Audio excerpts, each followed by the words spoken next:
ஆண்டவராகிய இயேசு கிறிஸ்துவின் இனிய நாமத்தில் இந்த ஏப்ரல் மாதத்தினுடைய 4வது வாரத்தில் வந்திருக்க உங்கள் ஒவ்வொருவரையும் எல்ஷடாய் ஊழியத்தின் சார்பாக வாழ்த்துக்கள் சொல்லி வரவேற்கிறோம். இந்த அருமையான காலவேளையில் உங்களோடு நாங்கள் இருப்பது மிகுந்த மகிழ்ச்சி அடைகிறோம். விசேஷமாய் நீங்கள் இந்த நாள் வரை எங்களுக்கு கொடுத்து வருகிற எல்லா ஆதரவுக்காக நான் என் தேவனை ஸ்தோத்திரிக்கிறேன். தொடர்ந்து எங்களுக்காக ஜெபித்துக் கொள்ளுங்கள், எங்களுடைய ஊழியத்துக்காக ஜெபித்துக் கொள்ளுங்கள். இந்த நாளுடைய ஆராதனைக்குள்ள கடந்து போகிறோம். விசேஷமாக இந்த நாளுடைய ஆராதனை நடத்துகிற அருமையான சகோதரர் அஜய்க்காக, சகோதரி ஷேரனுக்காக என் தேவனை ஸ்தோத்திரிக்கிறேன். கர்த்தர் அவளை சிலுவையில் மறுத்து வெளிப்படும்படியாக, இந்த நாளுடைய ஆராதனை கர்த்தர் நமக்கு ஆசீர்வதித்து கொடுக்கும்படியாக, நீங்கள் பார்த்து கொண்டிருக்கவங்க ஒவ்வொருவரையும் தேவன் ஆசீர்வதிக்கும்படியாக இருக்கிற இடத்துல தலைகளை தாழ்த்தி ஒப்பு கொடுத்து ஜெபிக்கலாம். பரலோக பிதாவே, இந்த ஆசீர்வதிக்கப்பட்ட வேலைக்காக நன்றி செலுத்துகிறோம். இந்த அருமையான கால வேளையில் உங்களுடைய சமூகத்தில் வருவதற்கு நீங்கள் பாராட்டின கிருபைகளுக்காக நன்றி. விசேஷமாய் இந்த ஏப்ரல் மாதத்தினுடைய 4வது வாரத்தை நாங்கள் கடந்து வந்திருக்கிறோம். கர்த்தர் நீர் எங்களோடு இடைப்பட வேண்டுமாய் ஜெபிக்கிறேன். இந்த நாளுடைய ஆராதனை நடத்துகிற அருமையான சகோதரர் அஜய்க்காக, ஷாரனுக்காக ஜெபிக்கிறோம். கர்த்தர் அவளை ஆசீர்வதிப்பீராக. அவளை சிலுவையில் மறுத்து நீங்கள் வெளிப்பட வேண்டுமாய் ஜெபிக்கிறேன். நீர் எங்களோடு பேசுங்க, நாங்கள் கேட்கிறோம். பெரிய காரியங்களை செய்யுங்க. இயேசு மூலமாய் ஜெபிக்கிறோம் நல்ல பிதாவே, ஆமேன் ஆமேன். இப்பொழுதும் ஆராதனைகளை போவோம், கரங்களை தட்டி உற்சாகமாய் பாடுவோம். கர்த்தர் பெரிய காரியங்களை செய்வார். ஆமேன். எல்ஷடாய் ஊழியத்தின் சார்பாக ஏப்ரல் 4th வீக் சர்வீஸ்க்கு உங்களெல்லாம் அன்புடன் வரவேற்கிறோம். இப்போ சேர்ந்து நம்ம ஆண்டவரை துதித்து ஆராதிக்க போகிறோம்.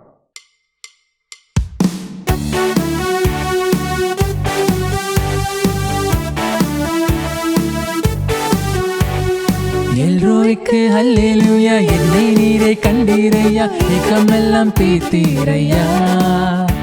நான் தாகத்தோடு வந்தபோது ஜீவ தண்ணீர் எனக்கு தந்து தாகமெல்லாம் தீர்த்தீரையா. எல்ரோய்க்கு அல்லேலூயா, என்னை நீரை கண்டீரையா, ஏக்கமெல்லாம் தீர்த்தீரையா. நான் தாகத்தோடு வந்தபோது ஜீவன் தண்ணீர் எனக்கு தந்து தாகமெல்லாம் தீர்த்தீரையா. யெகோவா ஷாலோம், யெகோவா ஷம்மா, யெகோவா ரூவா, யெகோவா ரஃபா, யெகோவா ஷாலோம், யெகோவா ஷம்மா, யெகோவா ரூவா, யெகோவா ரஃபா. யெகோவா தேவனுக்கு 1000 நாமங்கள், எதை சொல்லி பாடிடுவேன். என் கர்த்தாதி கர்த்தர் செய்த நன்மைகள் 1000, கரம் தட்டி பாடிடுவேன். Once more. யெகோவா தேவனுக்கு 1000 நாமங்கள், எதை சொல்லி பாடிடுவேன். என் கர்த்தாதி கர்த்தர் செய்த நன்மைகள் 1000, கரம் தட்டி பாடிடுவேன். யெகோவா ஷாலோம், யெகோவா ஷம்மா, யெகோவா ரூவா, யெகோவா ரஃபா, யெகோவா ஷாலோம், யெகோவா ஷம்மா, யெகோவா ரூவா, யெகோவா ரஃபா.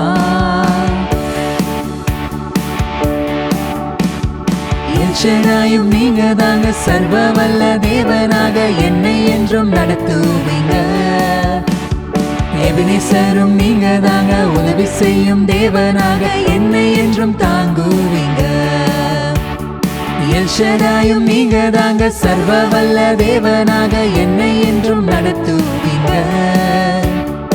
எபினேசரும் நீங்க தாங்க, உதவி செய்யும் தேவனாக என்னை என்றும் தாங்குவீங்க. யெகோவா ஷாலோம், யெகோவா ஷம்மா, யெகோவா ரூவா, யெகோவா ரஃபா, யெகோவா ஷாலோம், யெகோவா ஷம்மா, யெகோவா ரூவா, யெகோவா ரஃபா. யெகோவா தேவனுக்கு 1000 நாமங்கள், எதை சொல்லி பாடிடுவேன்.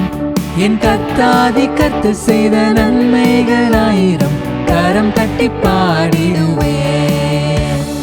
யெகோவா தேவனுக்கு 1000 நாமங்கள், எதை சொல்லி பாடிடுவேன். என் கர்த்தாதி கர்த்தர் செய்த நன்மைகள் 1000, கரம் தட்டி பாடிடுவேன்.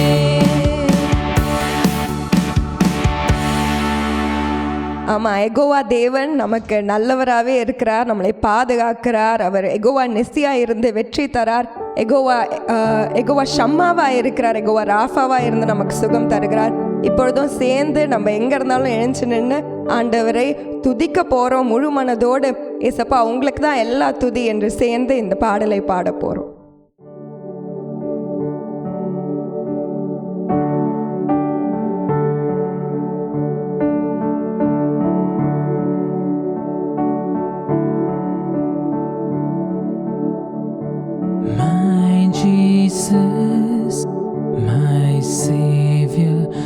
Lord, there is none like you. All of my days I want to praise the wonders of your mighty love.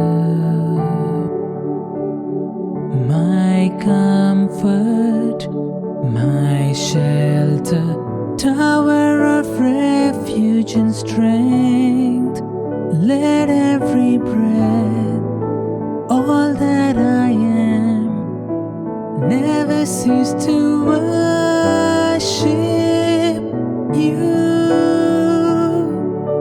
Shout to the Lord, all the earth, let us sing. Power and majesty, praise to the King. Mountains bow down and the seas will roar at the sound of your name. I sing for joy at the work of your hands. Forever I love you, forever I'll stand. Nothing compares to the promise I have in you. Let us lift up our hands and sing to the Lord. Shout to the Lord, all the earth, let us sing. Power and majesty, praise to the King. Mountains bow down and the seas will roar at the sound of your name. I sing for joy at the work of your hands. Forever I love you, forever I'll stand. Nothing compares to the promise I have in you.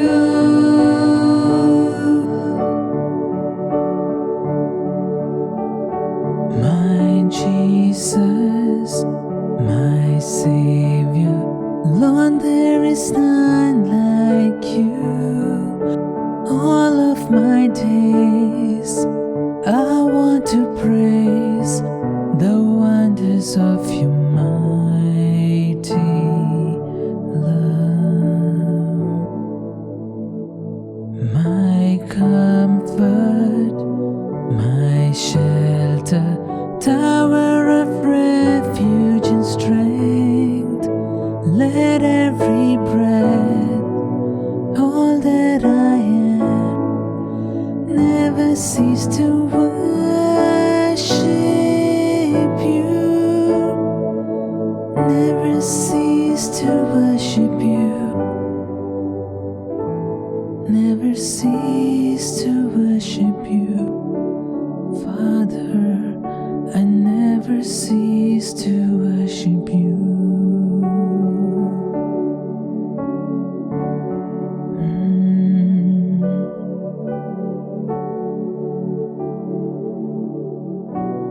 Yes, the Lord has been gracious to all of us, and we have to shout to the Lord because He reigns over all of us. He is the creator of heaven and earth. எதெல்லாம் நீங்கள் எனக்கு முடியாதுன்னு நினைக்கிறீங்களோ ஆண்டவர் அதெல்லாம் தாண்டி மேலே இருக்கிறார். There's nothing that He cannot do. The word of the Lord says nothing is impossible with Him. Just as we worship, God is breaking every barrier that is in your life. Let us continue to praise the Lord. Father, we worship you. Yehovah Yireh, தந்தையம் தெய்வம், நீர் மாத்திரம் போதும் எனக்கு. யெகோவா ராஃபா, சுகம் தரும் தெய்வம், உம் தழும்புகளால் சுகமானோம். யெகோவா ஷம்மா,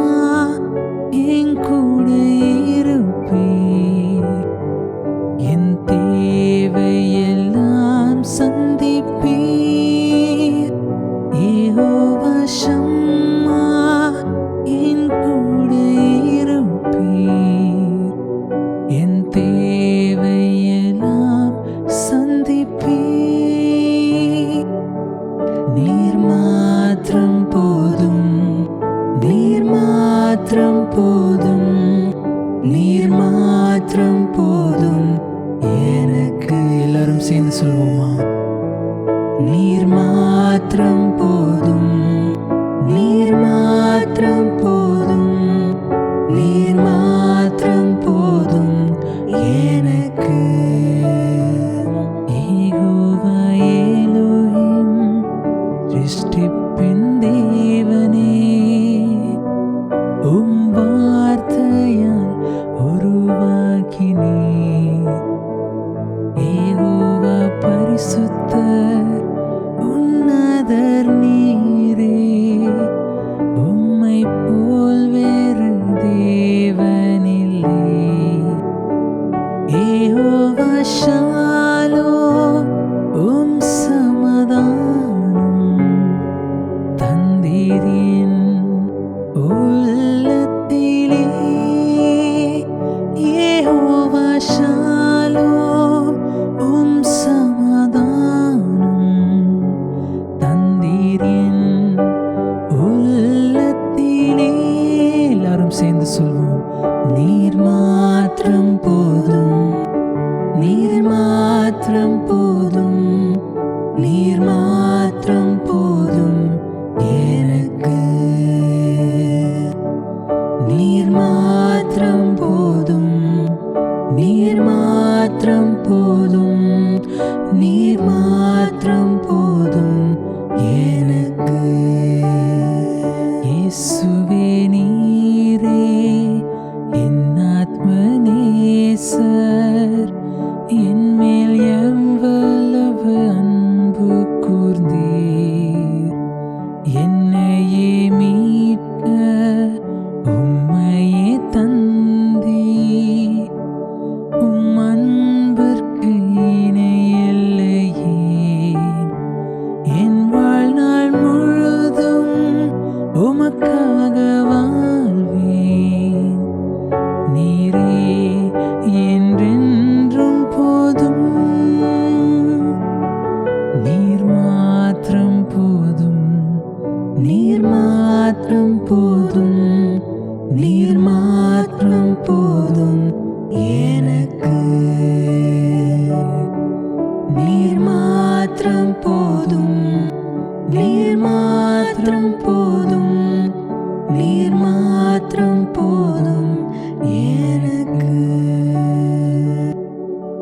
நீர் மாத்திரம் போதும், நீர் மாத்திரம் போதும், நீர் மாத்திரம் போதும் எனக்கு. ஆண்டவராகிய இயேசு கிறிஸ்துவின் நாமத்தினாலே உங்கள் ஒவ்வொருவருக்கும் வாழ்த்துக்களை தெரிவித்துக் கொள்கிறேன். இந்த செய்தி கடந்து செல்வதற்கு முன்பாக நாம் ஜெபித்து விட்டு கடந்து செல்வோம். ஆண்டவரே, மை துதிக்கிறேன், மை சோத்திருக்கிறேன். ஆண்டவரே, இந்த நாளிலே எனக்கு கொடுத்திருக்கிற இந்த வாய்ப்புக்காக ஸ்தோத்திரம். ஆண்டவரே, என் மூலியமாய் நீர் பகிர போகிற இந்த வார்த்தையின் மூலியமாக ஒவ்வொருவரோடும் பேசுங்க. ஆண்டவரே, நீங்கள் எங்களோட பேசுங்க, நாங்கள் கேட்கிறோம். இயேசுவின் நாமத்தில் ஜெபிக்கிறேன் நல்ல பிதாவே, ஆமீன். இந்த மாதம் முழுவதுமாகவே நாம் வாசித்து வருகின்ற இந்த வாக்குத்தத்த வசனத்தை நாம் மீண்டும் ஒரு முறை வாசிக்க கேட்போம். வாசிக்கலாம். யோபு 19ஆம் அதிகாரம் 25, 26 வசனங்களை நாம் வாசிக்க கேட்போம். என் மீட்பர் உயிரோடு இருக்கிறார் என்றும், என் மீட்பர் உயிரோடு இருக்கிறார் என்றும், அவர் கடைசி நாளில் பூமியின் மேல் நிற்பார் என்றும் நான் அறிந்திருக்கிறேன். அவர் கடைசி நாளில் பூமியின் மேல் நிற்பார் என்றும் நான் அறிந்திருக்கிறேன். இந்த என் தோல் முதலானவை அழுகி போன பின்பு, இந்த என் தோல் முதலானவைகள் அழுகி போன பின்பு நான் என் மாம்சத்திலிருந்து தேவனை பார்ப்பேன். நான் என் மாம்சத்தில் இருந்து தேவனை பார்ப்பேன். இது யோபு கொடுக்கிற ஒரு ஸ்டேட்மெண்ட்டாக நம்ம இந்த அதிகாரத்தில் வந்து பார்க்கிறோம். நம்ம அதாவது இந்த ஸ்டேட்மெண்ட் ஒரு விசுவாசத்தோடு அவர் கொடுக்குறார். என்ன அப்படின்னா, என் மீட்பர் உயிரோடு இருக்கிறார் என்றும் அவர் கடைசி நாளில் அவர் பூமியின் மேல் நிற்பார் என்றும் நான் அறிந்திருக்கிறேன். எப்போ சொல்றார் அப்படின்னு சொன்னா, இந்த தோல் முதலானவைகள் அழுகி போன பின்பு என் மாம்சத்திலிருந்து நான் தேவனை பார்ப்பேன் அப்படின்னு சொல்லிட்டு ஒரு பயங்கரமான விசுவாசத்தோடு நாம் இந்த வார்த்தையை அவர் சொல்றதை நம்ம கேட்கிறோம்.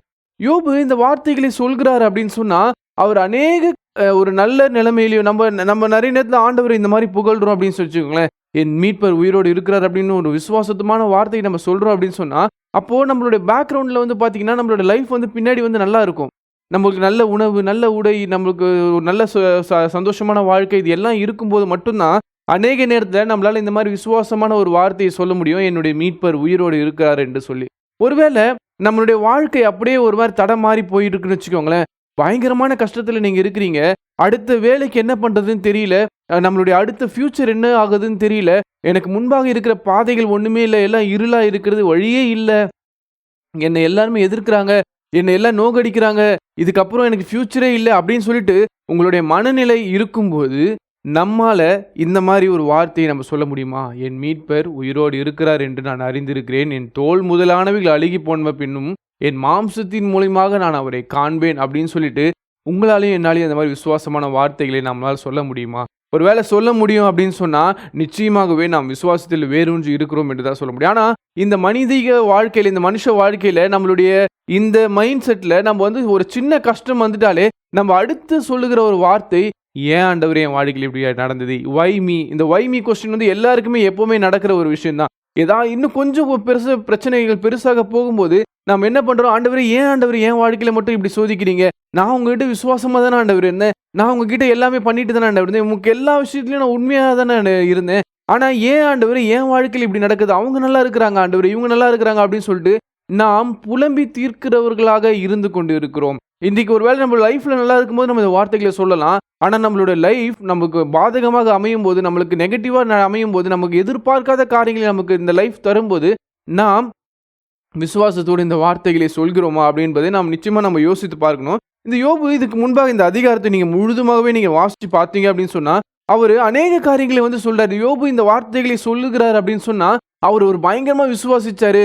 அப்போ வந்து யோபு வந்து ஆண்டவர் வந்து அவர் வந்து ஏன் ஆண்டவர் இப்படி நடந்ததுன்னு கேள்வி கேட்கல அப்படிலாம் நீங்கள் வந்து ஒருவேளை யோசிக்கலாம். பட் இங்கே யோபுவும் அவரும் நம்மை போல அநேக காரியங்களை இங்கே கடந்து போகிறார். இந்த அதிகாரத்தை நீங்கள் வாசிச்சிங்கன்னா இந்த 6வது வசனத்திலிருந்து நீங்கள் வாசித்து பார்ப்பீங்க அப்படின்னு சொன்னால் அநேக காரியங்களை யோபு சொல்கிறார். ஆண்டவர் என்னை கவிழ்த்து தன்னுடைய வலையை என் மேலே வீசிட்டாரு, இந்த கொடுமை நான் வந்து கொடுமை என்று கூப்பிடுறேன், என்னை கேட்பார் யாரும் இல்லை, கூக்குடலிடுறேன், நியாயம் விசாரிக்கிறவங்க யாருமே இல்லை, நான் கடந்து போகக்கூடாதபடிக்கு அவர் என் பாதையை அடைத்து என் வழிகளை எல்லாம் இருளாக்கி விட்டார் அப்படின்னு சொல்லிட்டு யோபு ஆண்டவரை குறித்து சொல்லுவதை நம்ம வந்து பார்க்குறோம். அதுக்கப்புறம் ஒன்றுனா சொல்றாரு, என் பிள்ளைகளை வந்து அவர் வந்து எனக்கு இல்லாமல் பண்ணிட்டாரு, என் மனைவி என் வார்த்தைகளை கேட்காம போயிட்டாங்க, நான் வைத்து கொண்டு இருந்த வேலைக்காரர்கள் கூட நான் கெஞ்சி கேட்கும்படியாக என் நிலைமை மாறிடுச்சு ஆண்டவரே அப்படின்னு சொல்லிட்டு இந்த அளவுக்கு ஆண்டவர் என்னை கொண்டு வந்திருக்கிறார், என்னை வந்து என் வாழ்க்கை இவ்வளோ மோசமாயிடுச்சு, அதாவது என்னுடைய தோல் என் பல்லில் படுற அளவுக்கு என் உடம்புல வியாதி வந்து ஒன்றுமே இல்லாத அளவுக்கு போயிட்டு இருக்கேன் அப்படின்னு சொல்லிட்டு இவ்வளவும் ஆண்டவர் என் வாழ்க்கையில் அனுமதிச்சிருக்காரு அப்படின்னு சொல்லிட்டு அவர் புலம்புகிறதை நம்ம வந்து பார்க்கிறோம். இன்றைக்கி நம்ம வாழ்க்கையில் கூட அநேக பிரச்சனைகள் நம்ம வரும்போது நம்ம புலம்புகிறவர்களாக தான் இருக்கிறோம். நம்ம என்ன புலம்புறத தவிர நம்மளால வேறு எதுவுமே பண்ண முடியாது இல்லையா? நம்ம புலம்புகிறவர்களாக இருக்கிறோம். ஆனால் அந்த புலம்புறதுக்கு மேலே நம்ம ஆண்டவர் மேலே அவிசுவாசம் வந்து ஆண்டவரை திட்டி அவருக்கு எதிராக நம்ம போகிறவர்களாக இருக்கிறோமா? இங்கே யோபு அதுக்கப்புறம் வராரு, என்ன நடந்தாலும் பரவாயில்ல, என்னுடைய மீட்பர் உயிரோடு இருக்கிறார் என்று நான் அறிந்திருக்கிறேன். இதெல்லாம் நடந்துச்சு ஆண்டவரே, என் பாதையை நீங்கள் அடைச்சிட்டீங்க, எனக்கு முன்பாக இருந்து வெளிச்சத்தை இருளாக மாற்றிட்டீங்க, எல்லாமே கையை விட்டு போகும்படியாக செய்துட்டீங்க ஆண்டவரே, ஆனாலும் எனக்கு ஒரு விசுவாசம் இருக்குது, நீங்கள் என் கூட இருக்கிறீங்க அப்படின்றது தான். இன்றைக்கு அநேக நேரத்தில் ஆண்டவர் உங்ககிட்ட இருந்து எதிர்பார்க்கிற விசுவாசம் இதுதான். அதாவது கடைசி நிமிஷம் வரைக்கும் நீங்கள் ஆண்டவர் விசுவாசிக்கணும் அப்படின்னு சொல்லிட்டு நம்ம நிறைய நேரத்தில் யோசிப்போம். ஆண்டவர் வந்து கடைசி வரைக்கும் நம்மளை சோதிப்பார் அப்படி. ஆனால் அப்படி கிடையாது. சில நேரங்களில் எல்லாமே முடிந்து போனது போல நம்மளுடைய வாழ்க்கை மாறும், முடிந்தே போயிட்டது போல தெரியும். ஆனாலும் உங்களுடைய விசுவாசம் அந்த டைமில் எப்படி இருக்குது? நீங்கள் யோபுடைய வாழ்க்கையில் பார்க்குறோம், அவர் சொல்கிற அந்த இலுஸ்ட்ரேஷன் எப்படி இருக்குன்னா, என் லைஃப்பில் எல்லாமே முடிஞ்சிருச்சு, இதுக்கு மேலே என் லைஃப்பில் ஒன்றுமே கிடையாது, இதுக்கு மேலே நான் ஏன் ஆண்டவர் விசுவாசிக்கணும்? அதுதான் உங்கள் நண்பர்களும் எதிர்பார்க்குறாங்க. யோபு வந்து ஆண்டவரை மறுதளிக்கணும்னு சொல்லிட்டு. ஆனாலும் இவ்வளவும் ஒரு புலம்புன யோபு என்ன சொல்கிறாரு, என் மீட்பர் உயிரோடு இருக்கிறார் அப்படின்னு சொல்லிட்டு. பைபிளில் நம்ம இன்னொரு ஸ்டோரியை வந்து நம்ம வந்து பார்க்குறோம். நம்ம எல்லாருக்குமே ஒரு தெரிந்த கதை, லாசருவோடைய கதையை குறித்து நம்ம பார்க்குறோம். இந்த லாசரு ஆண்டவருக்கு ஒரு மிகவும் நெருக்கமான ஒரு நண்பனாக இருந்தான். அந்த குடும்பமே, மார்த்தாள், மரியாள் எல்லாருமே ஆண்டவருக்கு ரொம்ப வேண்டியவர்களாக இருந்தாங்க. ஒரு நாள் என்ன ஆகுது அப்படின்னு சொன்னால், இந்த லாசரு மரிக்கிற நிலைமையில இருக்கும்போது இந்த மார்த்தாளும் மரியாள் என்ன பண்ணுறாங்க, இயேசுவுக்கு ஆளை விட்டு அனுப்புகிறாங்க. உன்னுடைய நண்பன் வந்து சாக கிடக்கிறான், நீங்கள் வந்து பாருங்க அப்படின்னு சொல்கிறாங்க. ஆண்டவருக்கு தெரியும் லாசரு மரிக்க போகிறான் அப்படின்னு சொல்லிட்டு. ஒருவேளை ஆண்டவர் யோசிச்சிருக்கலாம், இந்த கடைசி நிமிஷத்தில் நம்மளை கூப்பிடுறாங்க, இவங்களுக்கு போய் நம்ம ஒரு அற்புதத்தை செய்ய வேண்டும் என்று சொல்லி ஆண்டவர் யோசித்திருக்கலாம். மார்த்தாளும் மரியாளும் அதுதான் யோசிச்சாங்க. கடைசி நிமிஷத்தில் நீங்கள் வந்திருந்தீங்கன்னா கூட நம்ம அதுக்கப்புறமா வாசிப்போம். யோவான் 11ஆம் அதிகாரத்தில் அதை போட்டிருக்கு, ஆண்டவரே நீர் இங்கே இருந்திருப்பீரானால் என் சகோதரன் மரித்திருக்க மாட்டான் ஆண்டவரே அப்படின்னு சொல்றாங்க. அதாவது நம்மளுடைய இந்த மார்த்தாள் மரியாள் போலதான் நம்மளுடைய வாழ்க்கை. அவங்க என்ன சொல்றாங்க, ஆண்டவரே கடைசி நிமிஷம் வரைக்கும் கூட நீங்க இருந்திருப்பீங்க அப்படின்னு சொன்னா நீங்க நிச்சயமா காப்பாத்திருப்பீங்க ஆண்டவரே. நம்மளுடைய விசுவாசம் அப்படிதான் இருக்கும் நிறைய நேரத்துல. ஆண்டவரே, என் லைஃப்ல எல்லாமே முடிஞ்சிருச்சு, ஆனாலும் எனக்கு ஒரு விசுவாசம் இருக்கு, நீங்க என்ன இந்த வாழ்க்கையை மீண்டும் மறுமலர செய்வீங்க, மறுபடியும் என்னோட லைஃப் வந்து எல்லாமே வந்து மறுபடியும் பழைய மாதிரி மாறும் என்பது நான் விசுவாசிக்கிறேன் அப்படின்னு சொல்லுவோம். ஆனா இங்க ஆண்டவர் ஒரு விஷயத்தை நமக்கு மீண்டும் மீண்டும் உணர்த்தி கொண்டிருக்கிறது என்னவென்று சொன்னா, முடிகிற மாதிரி இருக்கிற நிலைமையில இல்ல, முடிந்ததுக்கு அப்புறமும் நீங்க ஆண்டவரை எந்த அளவுக்கு விசுவாசிக்கிறீங்க அப்படின்றத இங்க ஆண்டவர் பரிசோதிச்சு பார்க்கிறாரு. இங்க மார்த்தாள் மரியாள் ஸ்டோரியை நம்ம பார்த்தோம். லாசரு மரித்து போயிட்டான். ஆண்டவர் 3 நாள் கழித்து அந்த இடத்துக்கு வராரு. அப்போ முதல்ல மார்த்தாள் வந்து ஆண்டவரை பார்த்துட்டு, ஆண்டவரே நீங்க இருந்தீங்கன்னா என் சகோதரன் மரித்திருக்க மாட்டானே ஆண்டவரே. அப்போ ஆண்டவர் சொல்றாரு, உன் சகோதரன் மறுபடியும் உயிரோட செய்வான். ஆனா மார்த்தாள் அதை விசுவாசிக்கல, அதை மறந்துட்டாங்க. ஆமா ஆண்டவரே, 3ஆம் நாள் எல்லாருமே உயிரோட எழதான ஆண்டவரே செய்வாங்க, உன்னுடைய வருகை வரும்போது மீண்டும் எல்லாம் எழதான் ஆண்டவரே செய்வாங்க அப்படின்னு சொல்லிட்டு அவள் அந்த விசுவாசத்தை மறந்து விட்டு ஒரு நார்மலான ஒரு வாழ்க்கைக்கு அவ மீண்டும் போயிட்டார். ஆனா ஆண்டவர் சொல்றாரு, முடிந்து போகல. மார்த்தாளுடைய பார்வைக்கு சகோதரன் முடிந்து விட்டான், அவன் மரித்து விட்டான், அவனை கல்லறையில வச்சாச்சு, 4 நாள் ஆயிடுச்சு. இதுக்கப்புறம் வந்து அது அவன் சகோதரன் கிடையாது, அது ஒரு பிணம், திறந்தான் நாரும். இதுதான் மார்த்தாளுடைய ஸ்டேட்மெண்ட். ஆனா ஆண்டவர் சொல்றாரு, இது முடியவில்லை அப்படின்னு சொல்றாரு. இன்றைக்கு நம்மளோட வாழ்க்கையில நம்ம மைண்ட் செட் எப்பவுமே இந்த 2 விஷயத்துக்குள்ளதான் போகுது. முடிந்தது, இது முடியவில்லை. நம்ம நிறைய நேரத்துல முடிந்துருச்சு அப்படின்னு நம்ம நினைக்கிற காரியங்களில் நம்ம என்ன பண்றோம்னா, அந்த இடத்துல எப்பவுமே ஒரு விஷயம் முடிஞ்சிருச்சு அப்படின்னு சொன்னா அதுக்கப்புறம் அதை பத்தி யோசிக்க ஒண்ணுமே இல்லை, அதை பத்தி பேசுறதுக்கு நம்ம கிட்ட ஒண்ணுமே இல்லை. ஆனா அதனால நம்ம என்ன பண்றோம்னா, அந்த முடிந்த விஷயத்தை குறித்து எதுக்கு நான் மறுபடியும் விசுவாசத்தோட இருக்கணும்? முடிஞ்சு போயிருச்சு, என் வாழ்க்கையில அவ்வளவுதான், எனக்கு கிடைச்ச இந்த ஆப்பர்ச்சுனிட்டி இதுக்கப்புறம் கிடைக்க போறதுக்குள்ள முடிஞ்சிருச்சு, என்னுடைய கடனை இவ்வளவுதான், இதுக்கப்புறம் எனக்கு லைஃபே கிடையாது, முடிஞ்சிருச்சு அப்படின்னு சொல்லிட்டு எல்லாமே முடிந்து விட்டது அப்படின்னு சொல்லிட்டு நம்ம என்ன பண்றோம், யோசிக்கும் பொழுது அந்த இடத்துல நம்மளுடைய விசுவாசம் மரித்ததாக மாறுகிறது. லாசரு எப்படி மரித்து போயிருந்தானோ, அவன் மரிக்கும் போதே இந்த மார்த்தாள் மரியாளோட விசுவாசமும் அவங்களோட கூட சேர்ந்து மரித்து விட்டது. ஆனா ஆண்டவர் சொன்னாரு, இதுக்கப்புறம் தான் நான் அற்புதம் செய்ய போறேன். அப்போ ஆண்டவர் சொல்றாரு, அந்த கல்லை புரட்டி போடுங்க அப்படின்னு சொல்றாரு. அப்போ மார்த்தாள் சொல்றாங்க, ஆண்டவரே அது 4 நாள் ஆச்சு ஆண்டவரே, அவன் சகோதரன் என்பதை அவங்க பார்க்கல, இது நாருமே ஆண்டவரே அப்படின்னு சொல்றாங்க. இன்றைக்கு நம்மளுடைய வாழ்க்கை, நம்மளுடைய விசுவாசம் இப்படி செத்ததாக நாரி போனதாக தான் நம்ம அநேக நேரத்தில் எப்பொழுது ஒரு விஷயம் முடிந்து போகிறது என்று நம்ம நினைக்கிறோமோ அப்பொழுது அதை நம்ம என்ன பண்றோம், ராட் பண்ண விட்டுரும், அதை வந்து நான் வந்து நார விட்டுரும், அழுக விட்டுருவோம், அந்த விசுவாசத்தை அழுக விட்டுரும். ஆனா ஆண்டவர் சொல்றாரு, முடிந்தது என்று நீங்க எந்த காரியங்களை நினைக்கிறீங்களோ அந்த இடத்துல இருந்து ஆண்டவர் மீண்டும் புதிய காரியங்கள்லாம் பழைய மாதிரி மாற்றுறது கிடையாது, அது ஒரு பெரிய அற்புதமாக மாட்டார். லாசரு குறித்து ஆண்டவருக்கு ஒரு பெரிய ஒரு தீர்க்க தரிசனம் இருந்தது. என்ன, அவன் மீண்டும் உயிரோட வந்து ஆண்டவருக்கு மகிமையா இருப்பான் அப்படின்னு சொல்லிட்டு. அப்ப ஆண்டவர் சொல்றாரு, கதவை திறங்கள் அப்படின்னு சொல்லிட்டு. கதவை திறந்ததுக்கு அப்புறம் லாசரு அவன் மரித்து போகவில்லை, தூங்கி கொண்டிருக்கிறான் அப்படின்னு சொல்லிட்டு ஆண்டவர் அங்க ஸ்டேட்மெண்ட் கொடுக்கிறார். இன்றைக்கு உங்களுடைய வாழ்க்கையில, என்னுடைய வாழ்க்கையில நீங்க எத்தனை விஷயங்கள் மரித்து விட்டது என்று யோசிச்சு கொண்டிருக்கீங்க, எத்தனை ஆப்பர்ச்சுனிட்டி செத்து போயிருச்சுன்னு நினைக்கிறீங்க, எத்தனை காரியங்கள் எல்லாம் நான் வந்து தோத்து போயிட்டேன்னு நினைக்கிறீங்க. ஆனா ஆண்டவர் உங்களுக்கு ஒரு புது வார்த்தையை கொடுக்கணும்னு ஆசைப்படுறாரு. அது தோத்து போகவில்லை, மரித்து போகவில்லை, அது தூங்கி கொண்டிருக்கிறது. தேவன் ஏற்ற சமயத்துல மீண்டும் எழுப்பும் போது அது கனமுள்ளதாக மாறும் என்று சொல்லி இன்றைக்கு நம்ம கூட அவர் பேசி கொண்டிருக்கிறார். இன்றைக்கு யோபுடைய வாழ்க்கையில் அதுதான் பண்ணார்.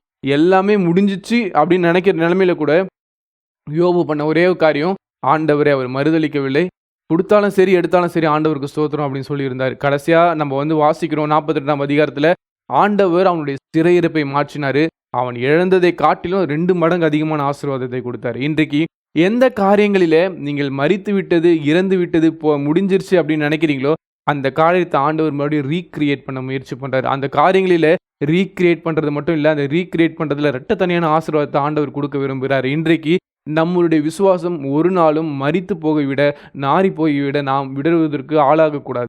ஒருவேளை நம்ம அப்படிப்பட்டவர்களாக இன்றைக்கு இருக்கிறோம்னு சொன்னா இன்றைக்கு இந்த மெசேஜ் நம்மளுக்காக தான். இன்றைக்கு ஆண்டவர் நம்ம கிட்ட சொல்லி கொண்டு இருக்கிற வார்த்தை, உன்னுடைய விசுவாசம் எந்த நிலைமையில இருக்குது. ஒருவேளை முடிஞ்சு போன காரியங்கள்ல நீ அதோடைய விசுவாசத்தை விட்டு, ஆண்டவரே இது முடிஞ்சிருச்சு அப்படின்னு சொல்லிட்டு அந்த சப்ஜெக்ட் நீங்க ஒருவேளை க்ளோஸ் பண்ணிருக்கலாம். பட் ஆண்டவருக்கு நல்லா தெரியும் உங்க லைஃப்ல என்ன அவர் பண்ண சித்தம் வைத்து இருக்கிறாரோ அதை நிச்சயமா பண்ணியே தருவார். நீங்க பண்ண வேண்டியது, நான் பண்ண வேண்டியது என்னது, அந்த காரியத்தை குறித்து விசுவாசத்தோடு ஆண்டவருக்கு நம்ம ஒப்பு கொடுக்கும் போது அவர் பெரிய காரியங்களை செய்கிறவராக இருக்கிறார். இன்றைக்கு எப்படி நம்ம பார்க்கிற விதம் வேற, தேவன் பார்க்கிற விதம் வேற. நம்ம பார்க்கறது லாசரு மரித்து போய்விட்டான்னு சொல்லிட்டு, ஆனா ஆண்டவர் பார்க்கறது லாசரு தூங்கி கொண்டு இருக்கிறான்னு சொல்லிதான். இன்றைக்கு ஒரு பிரச்சனை வந்தா அது அணுகும் முறை எப்படி இருக்கிறது? நீங்க செத்து போயிடுச்சுன்னு நினைக்கிறீங்களா, இல்ல அது தூங்கி கொண்டு இருக்குன்னு நினைக்கிறீங்களா? இன்றைக்கு தேவன் இந்த பார்வையை நீங்கள் மாற்ற வேண்டும் என்று சொல்லி எதிர்பார்க்கிறார். உங்களுடைய விசுவாசத்தின் பாதையை நாம் மாற்ற வேண்டும் என்று சொல்லி தேவன் எதிர்பார்த்து கொண்டிருக்கிறார். ஒருவேளை நம்ம செத்து போய்விட்டது, மரித்து போய்விட்டது என்று யோசித்து கொண்டிருப்போம்னு சொன்னா, தேவன் உங்களை குறித்து எதிர்பார்த்திருக்கிற நினைவுகள், அவர் உங்கள் மேல வச்சிருக்கிற நினைவுகள் சுத்தமா வேற மாதிரி. அதனால் அவர் மேலே, அவருடைய திட்டத்தின் மேலே நாம் விசுவாசம் வைக்கிறவர்களாக இருப்போம். தேவன் பெரிய காரியங்களை செய்வார். நாம் கண்களை மூடி ஜெபிக்கலாம். நம்ம எல்லாம் ஆண்டவர்கிட்ட கேட்கலாமா? ஆண்டவரே, உம்மை துதிக்கிறோம், உம்மை ஸ்தோத்திரிக்கிறோம். ஆண்டவரே, எங்களுடைய வாழ்க்கையில் அநேக காரியங்கள் நாங்கள் யோபுவை போல ஆண்டவரே நாங்களும் புலம்புகிறவர்களாக இருந்திருக்கிறோம் ஆண்டவரே. ஆனால் யோபு கடைசி வரைக்கும் உங்கள் மேலே வைத்திருந்த அந்த விசுவாசத்தை அவர் கைவிடவே இல்லை ஆண்டவரே. அவர் நிச்சயமாகவே அவர் செய்கிறார் அப்படின்னு சொன்னால் நிச்சயமாக ஏதாவது பெரிய காரியங்களை செய்வார் என்று சொல்லி யோசிச்சார் ஆண்டவர். ஆனால் மார்த்தாள் மரியோட வாழ்க்கையில் மரித்து விட்டது என்றால் சொன்னால் அவங்க மரித்து விட்டது அப்படின்னு தான் யோசிச்சாங்க. ஆனால் நீங்கள் அதை வேற மாதிரி பார்த்தீங்க ஆண்டவர். அவன் தூங்கி கொண்டு இருக்கிறான், அவனை கொண்டு நான் பெரிய காரியங்களை செய்வேன் என்று சொல்லி எதிர்பார்த்தீங்க ஆண்டவர். இன்று நாளிலே எங்களுடைய வாழ்க்கையில நாங்கள் இறந்து போன காரியங்களிலே நாங்கள் அநேக காரியங்களை குறித்து நாங்கள் எங்களுடைய விசுவாசம் செத்து போனதாக இருக்காண்டவர், எங்களுடைய விசுவாசம் மரித்து போனதாக இருக்காண்டவரே.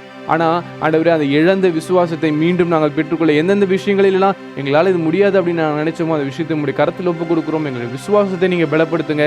நிச்சயமாகவே நீர் எங்களுடைய சிறையிருப்பை மாற்றி எங்களுக்கு இரட்டத்தனியான ஆசீர்வாதத்தை கொடுத்து எங்களுக்கு ஆஸ்வதிக்க போகிறதுக்காக நன்றி சொல்லிட்டு இந்த செய்தி கேட்டுக்கொண்டிருக்கிற ஒவ்வொருடைய வாழ்க்கையிலும் அப்படியாக இந்த வார்த்தைகளானது அவர்கள் வாழ்க்கையில் ஆண்டவரே உபயோகமாக இருக்க நீ உதவி செய்யுங்க ஆண்டவரே. இந்த செய்தி கொடுத்த என்னையும் வழி நடத்துறதுக்காக நன்றி. எல்லா காரியங்களும் கருத்தில் ஒப்பு கொடுக்குறேன். ஆசீர்வதிங்க.